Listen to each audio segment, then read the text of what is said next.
Courses in the cement industry. Present to you. Maintenance procedures for hydraulic systems, in Atox vertical mills.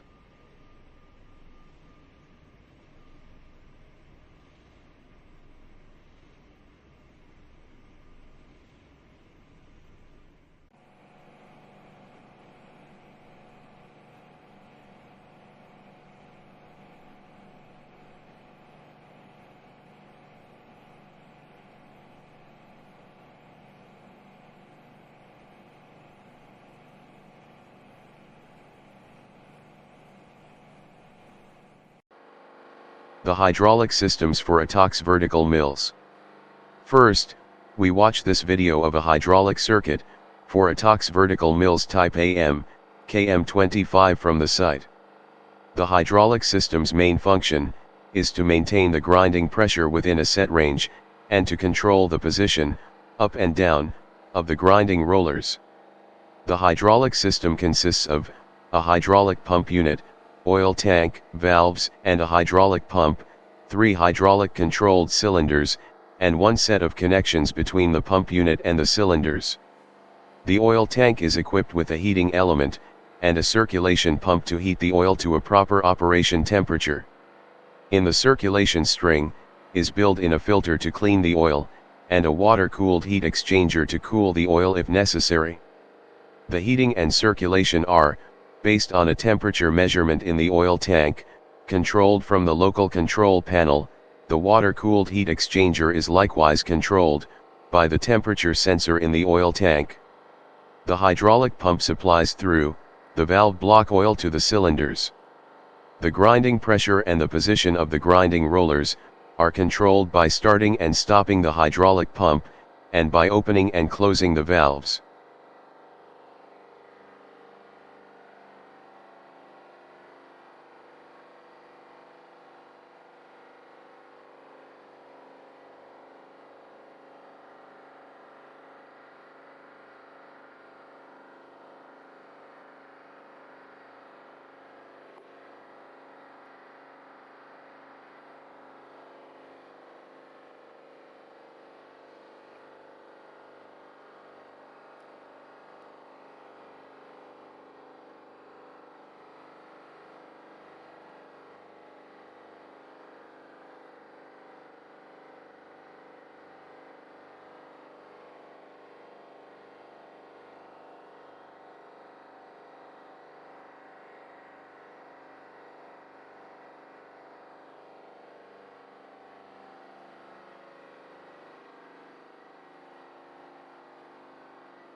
In this video, we will look at the various parts which make up the hydraulic system, which provides pressure on the grinding rollers of a vertical mill. The specific mill we look at is an Atox mill, which is specifically designed for the cement industry. This mill is an example of a modern vertical grinding mill. The detailed description of the maintenance procedures for this mill are, to some extent, related to the Atox mill's manufacturer's own design of hydraulic systems. In other words, the numbers given to valves and manometers in this video are specific to this Atox mill. In order to make the demonstration of maintenance activities as clear as possible, we have chosen to look at the components of a brand new hydraulic system. This is before it is installed as part of a vertical mill in operation. Detailed diagrams and instructions should be available on site for all personnel who work with operation and servicing. This is an example of a comprehensive diagram which includes very valuable data of use in maintenance activities. This manufacturer's diagram has been provided to the company in connection with the purchase of the grinding mill. Photocopies of the diagram with important details should be available for both operating and maintenance staff. Examples of documentation are an operating manual, a service manual, both provided by the manufacturer, and a logbook which records and documents maintenance procedures that have been carried out. In this logbook, the following data should be registered: pressure settings, oil temperatures, change of filters, and the dates for all measurements and maintenance operations. In addition, there should be a section which allows for the write-up of special events like change of oil, blockage in the water cooling system, etc. The addition of new hydraulic oil takes place through the oil filter and cooling pump. Valve 20 has to be closed. Then the cap fitted to connector branch 26 has to be removed and a hose is mounted.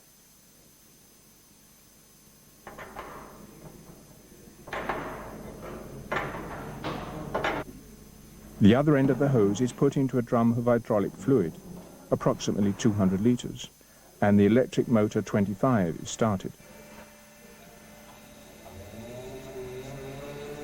The fluid is pumped up through filter 33 and down into the tank. When the drum is nearly empty, the electric motor is switched off. The motor is restarted, and care must be taken that excess air is not sucked into the system. The process is repeated using a new drum of oil. 6 drums should be enough to fill the system. The level in the tank must be checked continually. Filling up to level 1 is carried out in connection with the very first equipment start, or when oil has been drained from the system. This is necessary because the cylinders have to be filled up with hydraulic oil. When level 2 is reached, the hose is removed.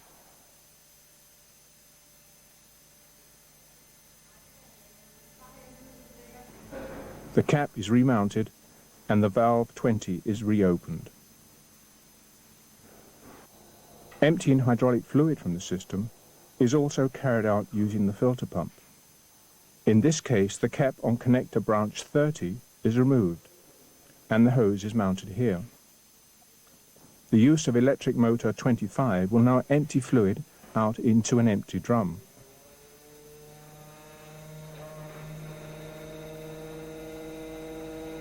The high-pressure oil pumps have to be replaced or overhauled if they are unable to maintain the necessary pressure.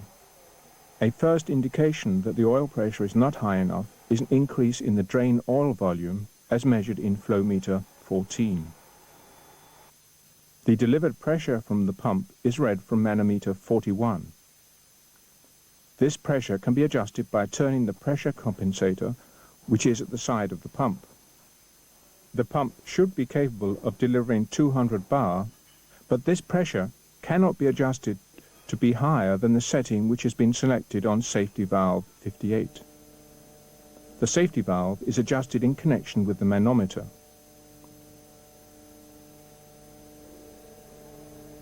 If a pump is to be removed, it is important to close suction valve 4. When a pump is reinstalled, it is necessary to prime the internal body of the pump with hydraulic oil.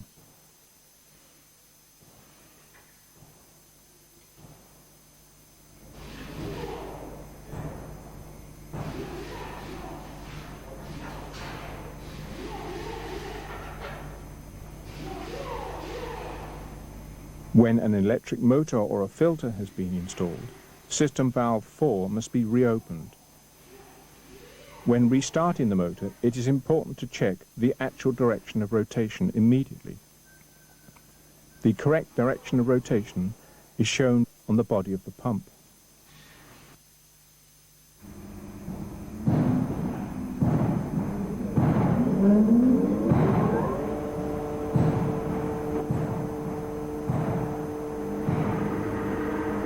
If the direction is found to be wrong, then the electrical connections must be reversed by an electrician.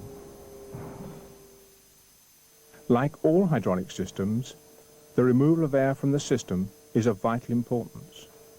A useful way of removing air is to employ a hose usually used for measuring pressure. The hose can be fitted to any of the measuring points with the other end of the hose stuck down in a bucket. A very low oil pressure is selected.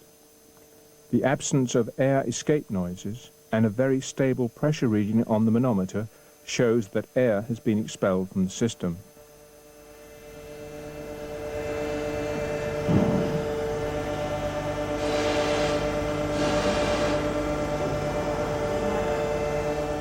Special air removal nipples can be found on the side of the accumulators. If a part of the system near the cylinder has been removed, it is necessary to move the cylinders to their extreme position to expel the air. This can only be done by removing the pressure rods from the cylinders. It is important to check that the pre-charge pressure has the correct relationship to the grinding pressure. The relationship between these two pressures at different levels are given as a graph in the operating instructions available with a specific mill. For every grinding pressure, there is an optimum pre-charge pressure which gives the vertical mill the best possible grinding effect without damaging the gas membrane. The pre-charge pressure, or gas pressure in the accumulators, can be read on gas manometer 105. The gas pressure can only be adjusted when the hydraulic system is in a no-load status. This no-load situation is achieved by opening valve 65. This diagram of an accumulator shows the rubber internal bladder, which is normally only a few centimeters above the bottom valve. Valve 61 ensures a minimum oil pressure. This keeps the gas bladder away from the valve at the bottom of the vessel. If the bladder repeatedly hammers against this bottom valve, it will be damaged. This will remove the dampening effect. Adjustment of valve 61 must be done with the grinding rollers at rest. The pressure at valve 61 is shown by manometer 42. Clockwise rotation increases pressure and the opposite reduces pressure. Gas filling is carried out using an ordinary nitrogen gas cylinder. Only nitrogen must be used.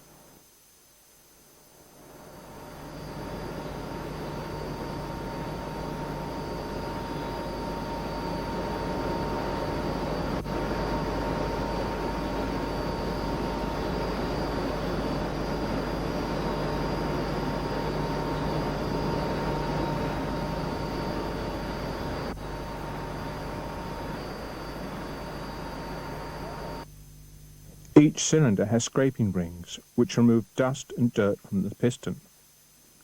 This reduces the quantity of dust which enters the hydraulic system.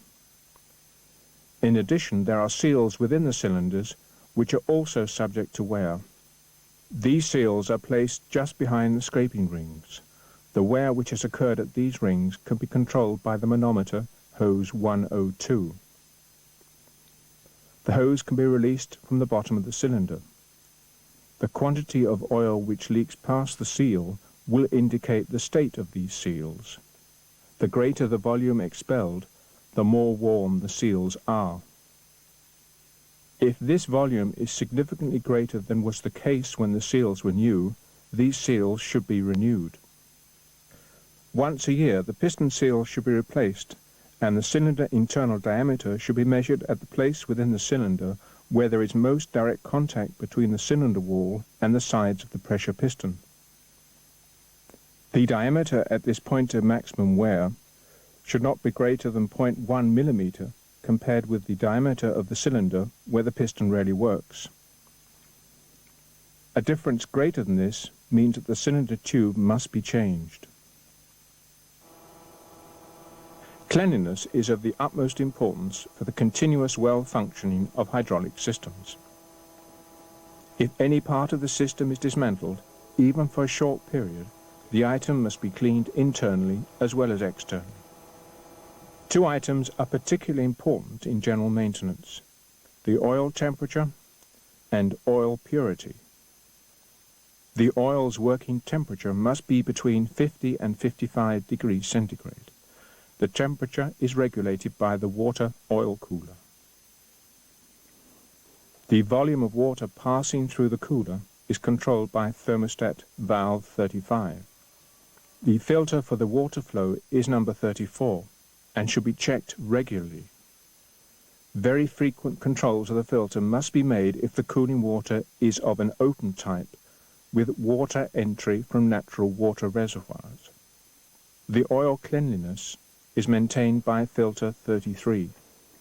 A pressure drop alarm, which is registered in the control room, indicates that the unit must be changed. The filter housing can be screwed off. The filter unit must be removed, discarded, and replaced by a completely new unit.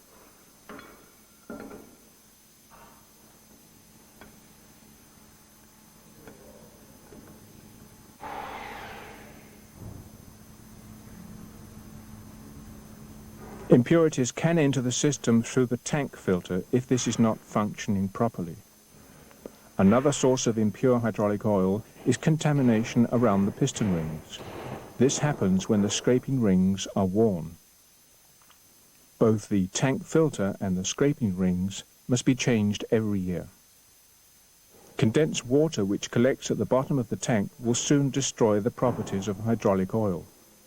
Water can be removed through valve 2. The same valve can be used to take samples of the operating oil. The first 2 liters which are tapped from the bottom are unsuitable for testing.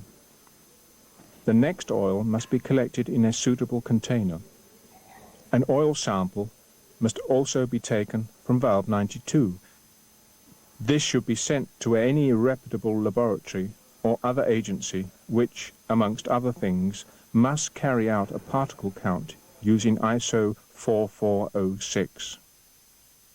These oil analyses must be undertaken to ensure that the quality of the hydraulic oil has not deteriorated. If not, the oil must be changed once a year. The hydraulic system is quite simple in design and can operate for many years without major problems. Trouble-free operation can only be achieved by the further maintenance and general surveillance procedures which have been shown here. Maintenance procedures do take time to plan and carry out.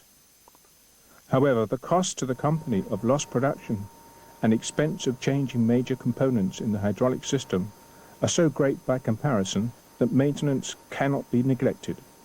Finally, it must be remembered that even if no total breakdown takes place, hydraulic systems which are unable to keep the required pressure on the grinding wheels will lead to both reduced production and more expensive production. Thank you for watching, and I hope these courses are helpful to everyone. Subscribing to this channel Cement Industry Courses would be appreciated. Thank you.